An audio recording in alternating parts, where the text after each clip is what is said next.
Friends, let us observe management of a cataract with very small pupil. Size of the pupil is about 2.5 to 3 millimeters. The main incision is made with a steel keratome at around 11 o'clock.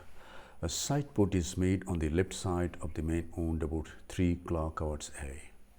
Since the pupil is very small, it is always prudent to stain the anterior capsule with trypan blue dye.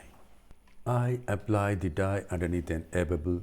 Staining is quicker and less dye is required if we use an air bubble and apply the dye underneath the air bubble. Adrenaline, there's no change in the size of the pupil. Phenocane, again no change in the size of the pupil. The excess dye is washed out with a Simcoe cannula.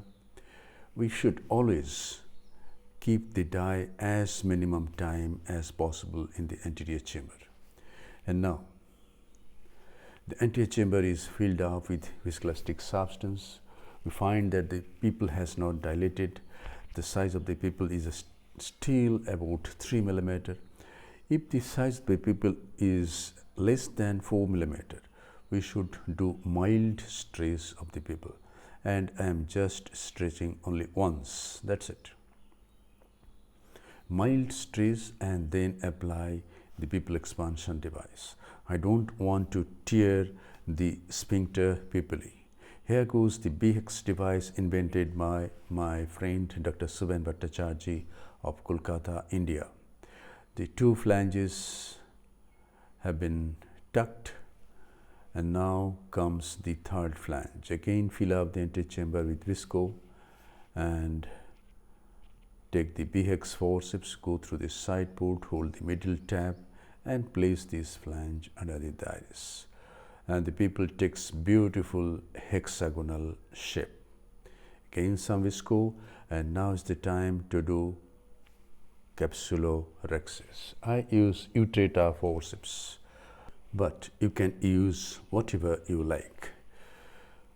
The corneal epithelium has been covered by SPMC. We can see more clearly and the magnification is little more. And now Capsulorhexis is done. Size of this rhexis is about 5 millimeter, maybe 5.25 millimeter.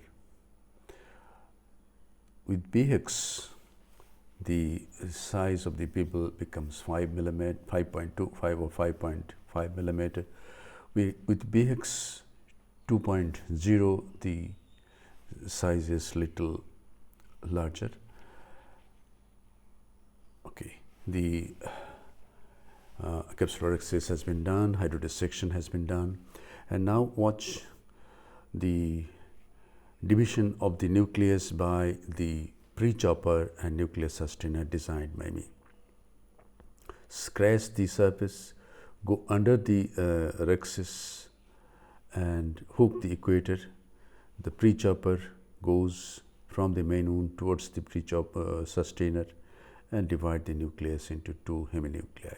Rotate, hook on heminucleus and divide this heminucleus into two parts. Gently come out.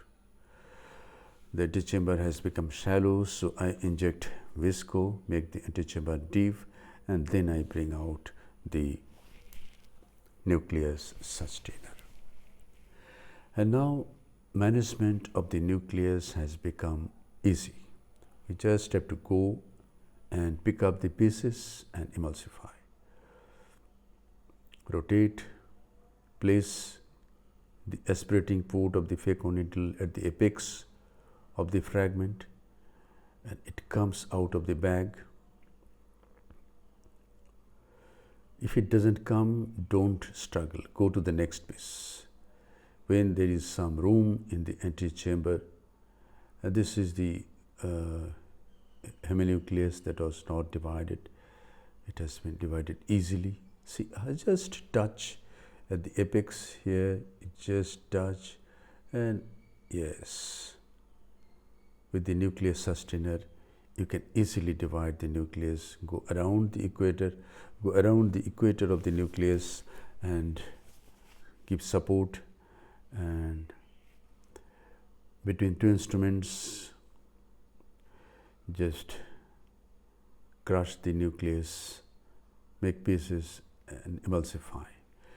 In this case, the epinucleus and cortex is coming at on-go. But it may not happen in every case. If there is cortex left, just clean the cortex. The antechamber and the capsular bag is filled up with viscoelastic substance. The main wound is enlarged a bit because I am going to use a B cartridge. And now a hydrophobic acrylic single piece aspheric monofocal intraocular lens is being placed in the capsular bag. The nucleus is dialed in such a way that on haptic is not just in front of the main wound, it is away.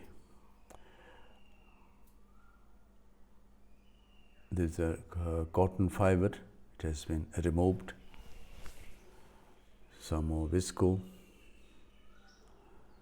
And now I remove the B-HEX forceps, hold at any place, disengage, bring it in the anterior chamber and pull it out. And now my plan is to remove the viscoelastic substance that is in the anterior chamber as well as in the capsular bag.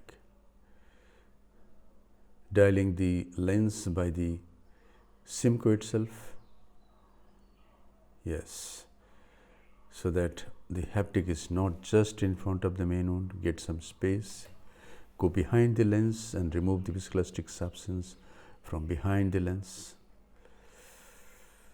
And now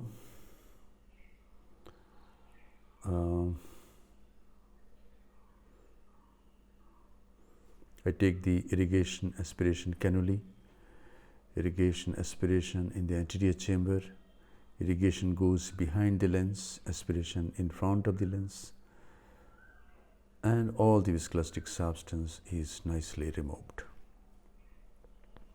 See the pupil, it's round, no sphincter tear because the pupil stress was very mild.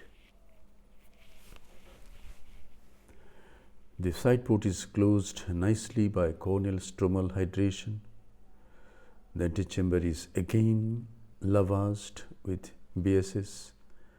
The antechamber is nicely formed. Integrity of the wounds are checked. Few drops of moxie is applied over the ocular surface and the case is concluded. Thank you very much for your attention. Hope this video will help you in developing your surgical skills.